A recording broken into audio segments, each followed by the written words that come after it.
manhunt for July 29th is now in progress. To date, you have captured 897 fugitives. Coming up, the clues that could lead to your next capture. Now, join the manhunt with John Walsh.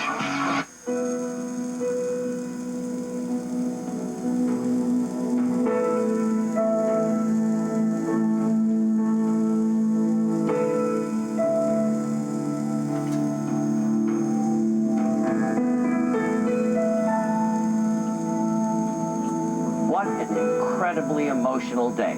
On the 25th anniversary of my son Adam's kidnapping, my wife Reve and I watched President Bush sign the Child Safety Act into law at a Rose Garden ceremony at the White House. I want to thank you all for joining us today, and thank you for your tireless crusade. This was a law we've been fighting to get passed for years. Even as we mourned our murdered son Adam, we knew this new law was going to save many, many young lives.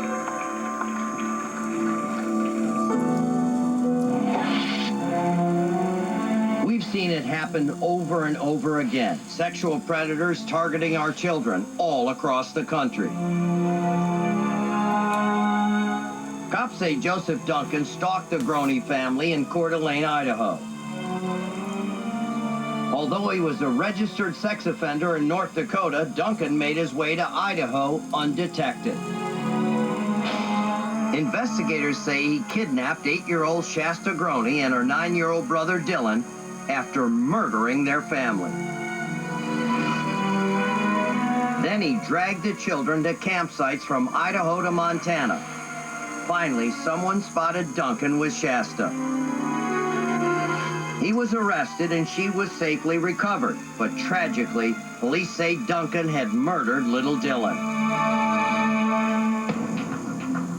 Duncan is just one glaring and horrible example of the many sex offenders who have been able to dodge registry laws and hurt children. Sarah! Are you excited about going to the holiday conference? Children like Sarah Lundy. She was 13 years old when she was raped and killed by an untracked sex offender. Children like Polly Klaas and like Samantha Runyon. The system was supposed to work like this. Anyone convicted of molesting a child or of another sex crime must register, so the police and the rest of us would always know where they are. But that system turned out to be full of loopholes. Different states had different laws. Offenders who gave false addresses or who moved out of state just weren't tracked. Unbelievably, an estimated 100,000 sex predators have been roaming around the country, and no one knew where they were until it was too late. We need to make some changes, people. This does not need to happen again. Mark Lunsford's 9-year-old daughter, Jessica, was kidnapped and murdered by a man police say was one of those untracked predators, John Cooey. Mark became one of the many parents of murdered children who joined with me to demand action. Stronger laws to keep track of these sick predators and to keep them away from our kids. Every day that this bill is not passed, another sex offender is on the lam.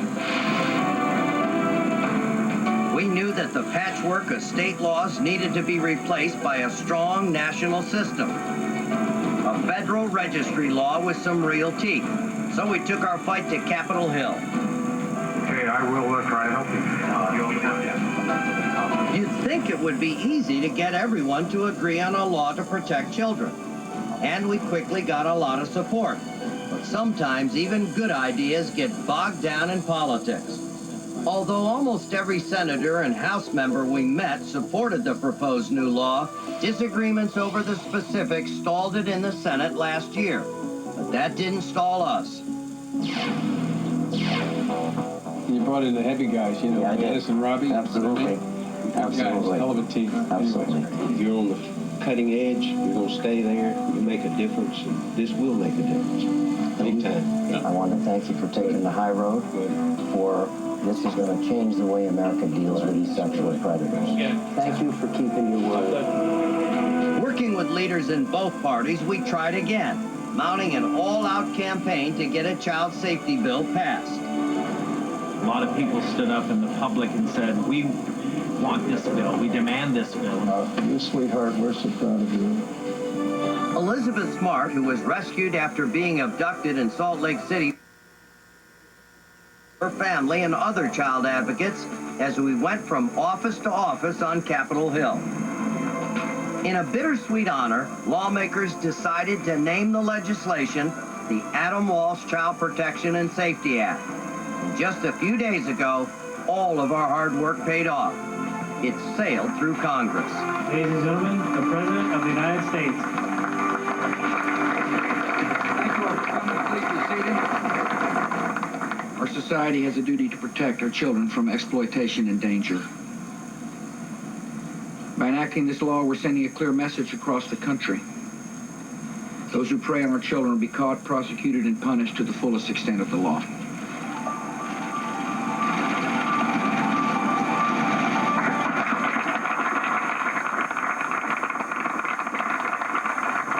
With a stroke of the president's pen, convicted sex offenders now face the same strict registration requirements in every state, and they'll no longer be able to fall through the cracks. That's because failing to register will now be a federal crime. Offenders will be considered fugitives, and U.S. Marshals will hunt them down.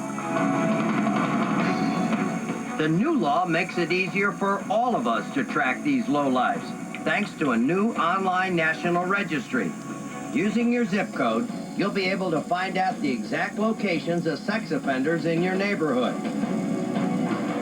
Up to now, several states have only listed high-risk offenders on their websites. But the new law requires that all states include information about all levels of sex offenders. And here's another way the new law will make it harder for pedophiles to hide. It requires the DNA samples from predators must go into a federal DNA database.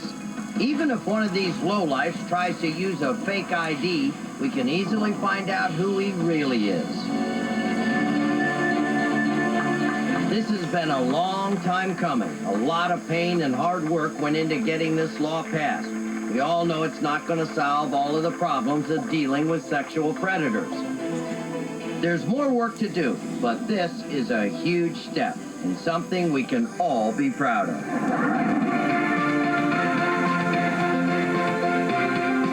This law makes an important step forward in this country's efforts to protect those who cannot protect themselves. I really can't say it enough. This is a tremendously important bill, and it will save lives. From the bottom of my heart, I want to thank each and every one of you who wrote your U.S. representatives and senators and pleaded with them to pass this bill. I guarantee you, it would not have happened without your support. We did it, and thank God. Now, we got to get to work and take down some child predators and other bad guys when we come back, so stay with us.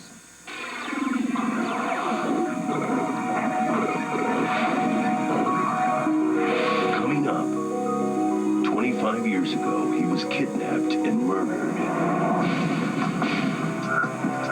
His legacy lives on, and his case is still unsolved.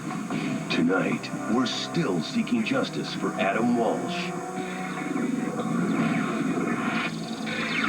And later, last week, we ran this breaking news. Saying Nicholas Harbison shot 3 people to death in a cornfield. We'll tell you how that story brought her home and heated up the hunt for an accused killer.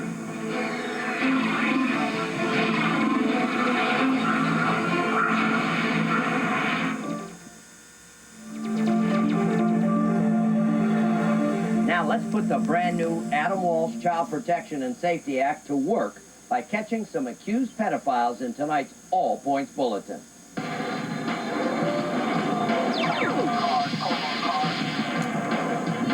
As Marlon Morris stood in a Cambridge, Massachusetts courtroom, he seemed unconcerned about the rape charges he faced.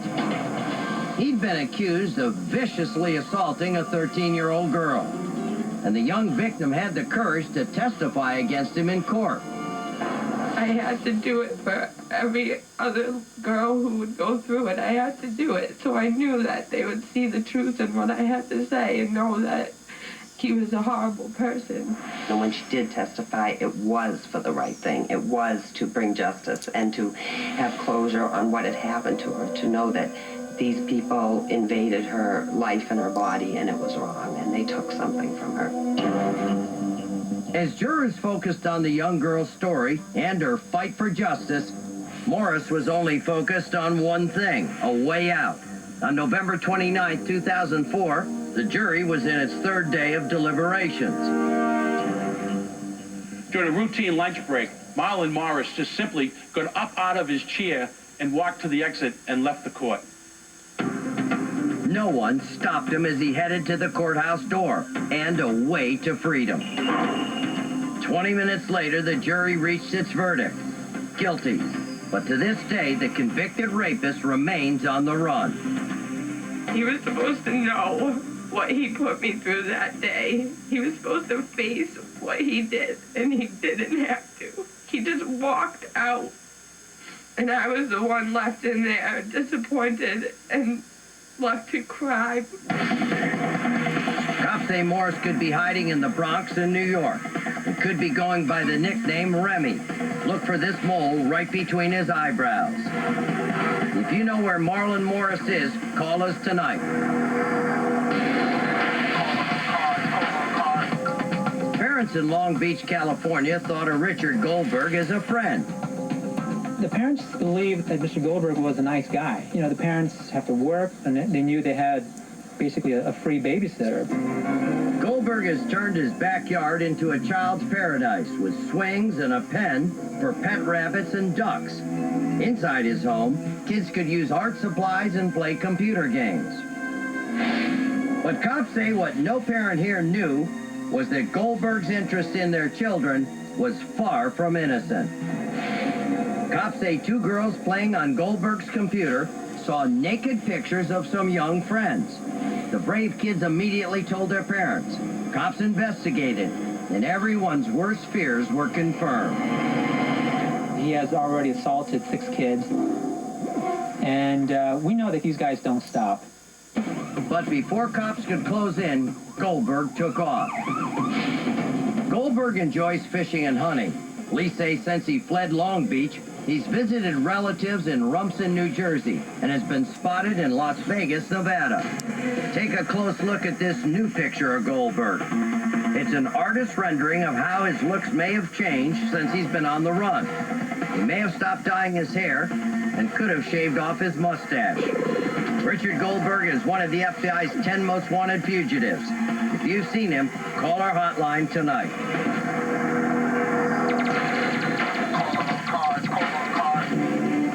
And tonight, we also need to stop a man accused of using the internet to victimize young children. His name is David Creamer. U.S. Marshals say he distributed more than 100,000 copies of these CDs around the world and made millions of dollars. Marshals say the discs contain graphic sexual images of minors that Creamer gathered online.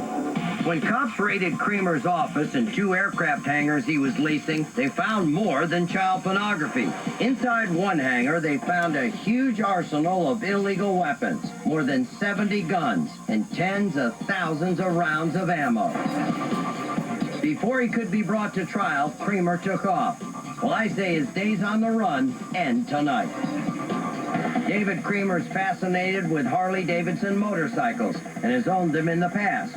He takes prescription medication to treat diabetes, and he also smokes a rare brand of cigarettes called Sherman Whites. If you know where David Creamer is hiding, call our hotline at 1-800-CRIME-TV.